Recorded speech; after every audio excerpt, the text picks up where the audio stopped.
Assalamualaikum warahmatullahi wabarakatuh. Apa kabar sahabat Nakoy? Sekarang saya sedang memegang buku terbaru yang baru saya baca di bulan April 2020 ini. Judulnya adalah Profil 100 Tokoh Terkemuka Alumni UIN Syarif Hidayatullah Jakarta, Kontribusi dalam Membangun Bangsa, ditulis oleh Profesor Dr. Supron Kamil, ya, dan editor ya. Dan buku ini tebal sekali. Ada 446 halaman, sama dengan buku The Heart of Seven Wonders. Dan dari 100 tokoh ini yang menarik, sahabat-sahabat Nakoy, teman-teman saya, ternyata waktu saya baca, ya, kenapa UIN mengirimkan buku ini kepada saya, ternyata di sini ada pada saat tokoh-tokohnya banyak, dari mulai, saya bacakan sebentar ya. Ada tokoh pertama di bidang akademisi ada. Kemudian di bidang akademisi ada di bidang dai, alumni dai dan mubalik seperti Kiai Haji Zainuddin MZ almarhum, Mama Dede, Ibu Tuti Alawiyah, Ustaz Yusuf Mansur, ya, ada juga. Kemudian ada tokoh terkemuka alumni UIN birokrat, termasuk ada guru saya Prof. Nasrul Umar. Profil tokoh terkemuka alumni hakim bidang hukum UIN, ya. Ada di sini misalkan Prof. Ahmad Sukarja, ya. Kemudian alumni diplomat UIN. Kemudian profil terkemuka alumni pengamat peneliti UIN, ada peneliti juga. Kemudian ada juga di sini selain peneliti adalah alumni UIN yang kiai, yang punya pesantren. Ada Kiai Mahrus Amin, Kiai Entrepreneur, ada Kiai Madroja, ya, Sandran Darul Mutakin. Ada banyak sekali, ya. Kemudian ada profil tokoh terkemuka UIN bidang politisi, ya. Di sini ada Ayat Fatwa, ada Komarudin, ya. Kemudian TBAC Hasan Sadli, ya. Kemudian ada profil tokoh terkemuka alumni UIN aktivitas sosial, ya, aktivis, ya. Ada Prof. Amin Suma. Kemudian ada tokoh terkemuka UIN motivator. Nah, ternyata pada saat bicara motivator, sahabat-sahabat Nakoy, di sini halaman 372 ada membangkitkan kesadaran Indonesia, Nanang Qasim Yusuf, Nakoy. Saya terharu juga, bahkan saya speechless juga nih dapat buku ini, karena saya merasa belum banyak berkiprah sebenarnya. Dan kok bisa ya ini Prof.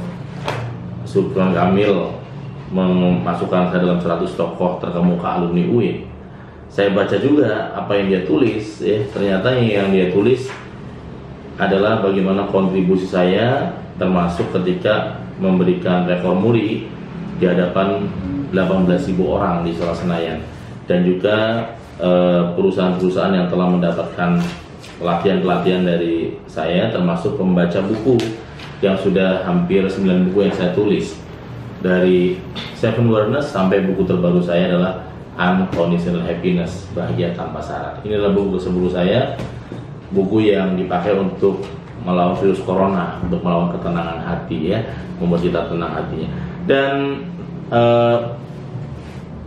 profil singkat saya ini akan dibaca oleh Ziva Hayat Yusuf, yang akan membacakan profil ini tentang kenapa Nakoy masuk dalam 100 tokoh terkemuka alumni UIN Syarif Hidayatullah Jakarta. Terima kasih. Nanang Qasim Yusuf, membangkitkan kesenian Indonesia. Biografi singkat. Nanang Qasim Yusuf lahir pada 12 Agustus 1909 di desa Kalibuntu, Losari, Jawa Tengah. Nakoy di Minyakia, ia biasa disapa berasal dari keluarga sederhana. Untuk tidak mengatakan miskin, ayahnya seorang penarik beca dan petani padi. Ibunya adalah ibu rumah tangga biasa. Suatu hari, Nakoy pulang dari pesantren menuju Astana Japura, Cirebon. Bersama 3 rekannya, mereka berpapasan dengan ayahnya yang sedang mengayuh beca. Saat itu ayahnya menutupi mukanya dengan kain dengan harapan tak dikenali. "Nak, itu kan ayah kamu," hanya seorang temannya. "Iya betul," kata Nana saat itu. Nana dan temannya langsung mendekati ayahnya untuk bersalaman, lalu melanjutkan perjalanannya ke rumah. Waktu itu, bagi Nana tidak ada perasaan malu dan minder di hadapan teman-temannya. Namun, ke ayahnya. Keesokan harinya, roda beca sang ayah diikat dengan rantai besi dan sang ayah mulai mengurung diri, memutuskan untuk tidak menarik beca lagi. Sang ibu mulai curiga dan bingung dengan apa yang terjadi dengan sang ayah. Setelah 5 hari berturut-turut tidak menarik beca, akhirnya Nakoi diminta oleh ibunya untuk menanyakan apa yang terjadi dengan ayahnya. Ketika Nakoi bertanya kepada ayahnya, "Pak, kenapa nggak narik beca lagi?" Sang ayah menundukkan wajahnya dan berkata dengan meneteskan air mata sambil berkata, "Nah, Bapak takut kamu malu punya bapak seperti ini di hadapan teman-teman kamu kemarin itu." Air mata sang ayah menetes di hadapan Nakoi. Dia segera berdiri dan mendekap sang ayah sambil berkata, "Suatu hari, Pak, akan ada bintang yang bersinar di rumah ini." Kisah itu yang disebut dalam bukunya 1 Minute Awareness, 1 menit kesadaran yang memotivasi seorang melakukan lompatan perubahan hidup. Bahkan lompatan itu tidak pernah terduga sebelumnya. Setelah tamat madrasah aliyah, Nakoi melanjutkan pendidikan sarjananya di Prodi PAI, Pendidikan Agama Islam UIN Jakarta, agar nanti bisa menjadi guru agama kelak. Berbekal 65.000 rupiah dari ayahnya, ia berangkat ke Ciputat. Uang itu tidak cukup, sehingga selama menjadi mahasiswa, ia tinggal di Masjid Fatullah sebagai marbot masjid. Tugasnya membersihkan lantai masjid, kamar mandi, dan toilet masjid. Pada masa inilah, selain sebagai mahasiswa dan marbot, Nakoi berguru kepada Nasaruddin Umar, Rani Anggraini, dan pramugari Widyastuti. 3 orang inilah yang menurutnya berpengaruh besar terhadap sukses hidupnya saat ini. Bersama ketiga gurunya itulah Nakoi mendirikan dan aktif di ICNIS, Intensive Course and Networking for Islamic Science, lembaga kajian psikologi dan keislaman di Masjid Fatullah. Masjid Fatullah adalah masjid kampus UIN Jakarta. Meski kini UIN Jakarta memiliki 2 masjid, menjadi trainer kesadaran. Karena memiliki nilai terbaik saat lulus sarjana, Nakoi sempat menjadi asisten dosen di Fakultas Tarbiyah UIN Jakarta dan Universitas Paramadina. Tidak bertahan lama, pada 2006 ia memutuskan berhenti. Pada tahun yang sama, buku perdananya terbit berjudul The Seven Awareness. Tahun itu juga ada resensi di koran harian Kompas dengan tajuk "Kalau di Barat ada 7 habits, di Timur ada The Seven Awareness." Sontak saja bukunya menjadi laris manis, bestseller, diborong para pembaca di Gramedia. Maka yang memiliki 2 saudara ini memutuskan fokus pada kewirausahaan, bidang pelatihan motivasi dan karakter positif. Pada 2007, suami Dewi Umroni ini mulai melaksanakan pelatihan motivasi. Lembaga dan individu yang dilatihnya sangat luas, mulai dari BUMN, badan usaha milik negara, perusahaan swasta, lembaga negara, instansi pemerintah, hingga artis. Kliennya bukan hanya perusahaan dalam negeri, tetapi juga perusahaan swasta luar negeri. Mitranya sudah mencapai 200 perusahaan, yaitu pelatihan membentuk karakter positif. Pada 2008, Nakoi mendirikan Rumah Kesadaran, lembaga yang menaungi semua jenis pelatihan. Yang pria muda sukses yang kini memiliki 4 anak, 3 perempuan dan 1 laki-laki, ini mendapatkan rekor muri peserta pelatihan yang terbanyak, yaitu 18.000 peserta pada 2009. Selama dunia belum ada rekor lain, inilah rekor tingkat dunia, kata Jaya Suprana di Istora Senayan pada tanggal 26 sampai 27 September 2009 lalu. Hari itu, tepat dirinya berusia 29 tahun, masih sangat muda. Rekor muri Nakoi mengalahkan rekor sebelumnya yang diraih oleh Andre Wongso dengan jumlah peserta 13.000 di Istora Senayan. Pelatihannya mencakup tema seminar motivasi Oma, 1 Minute Awareness, character building, dan bagaimana mengubah nasib dan kebiasaan pelatihan. Tidak hanya diberikan kepada karyawan dan pimpinan perusahaan, tetapi juga mahasiswa dan dosen. Beberapa kali Nakoi mengisi pelatihan di kampus Islam, misalnya UIN Jakarta, IAIN Cirebon, dan UIN Yogyakarta. Selain memberikan pelatihan kesadaran, Nakoi produktif menulis buku. Sampai saat ini telah menulis 8 buku. My Name is Nakoi, Awareness of Ramadan, The Birth of 7 Awareness, The 7 Awareness, 1 Minute Awareness, 21 Days to be Transformed, 1 menit mencerahkan, jejak makna Bas Rizal Koto, dan yang paling baru adalah Unconditional Happiness. Sampai sini aja.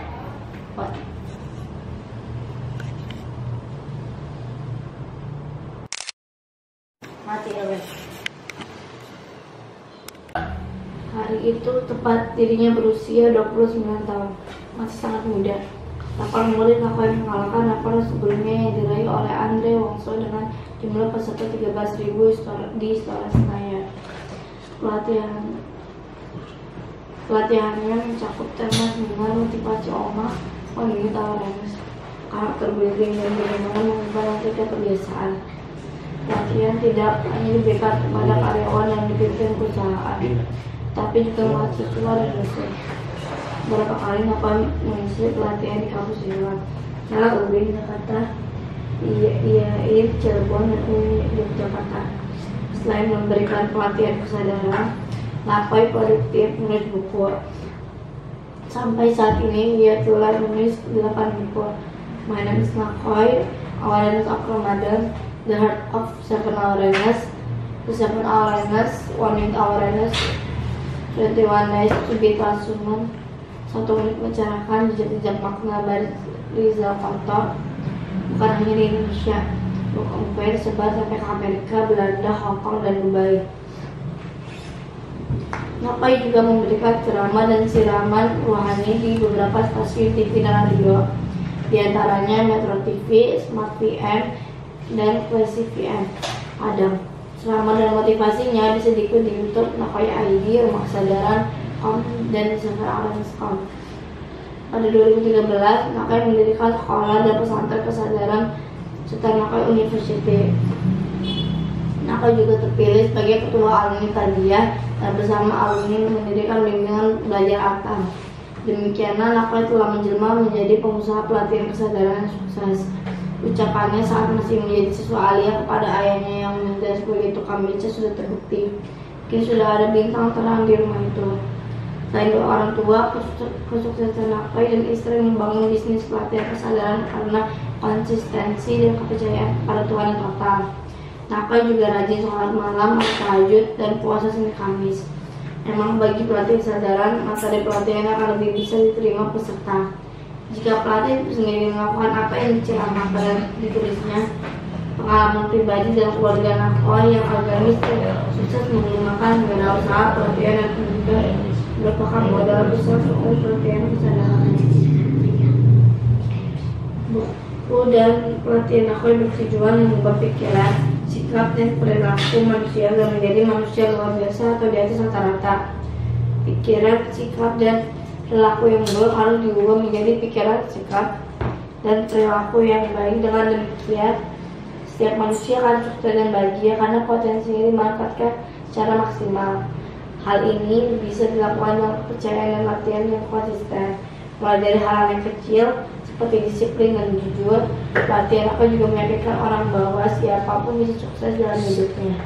Jadi, apapun pekerjaan dan asal muasal keluarganya, tentu saja Nakoi menjadikan dirinya dan orang-orang sukses yang dikenal sebagai contoh. Peran UIN Jakarta, kesuksesan Nakoi tidak bisa dilepas dari peran para dosen dan guru besar di kampus Jakarta, khususnya Prodi PAI, Pendidikan Agama Islam, PITK, Fakultas Tarbiyah dan Ilmu Keguruan. Mereka telah menjadi basis ilmu dan profesinya. Selama kuliah di UIN Syarif Hidayatullah Jakarta, tempat favoritnya adalah perpustakaan. Baginya membaca buku adalah sumber pengetahuan yang membuatnya memiliki banyak wawasan. Hingga sekarang setiap minggu Nakoi mewajibkan dirinya mendatangi kampus untuk membaca buku-buku baru dan skripsi mahasiswa. Kisah cintanya juga berawal dan berakhir di kampus UIN Jakarta. Nakoi memiliki istri yang juga merupakan teman satu kelas saat kuliah.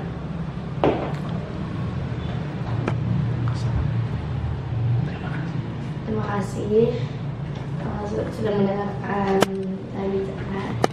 Assalamualaikum warahmatullahi wabarakatuh.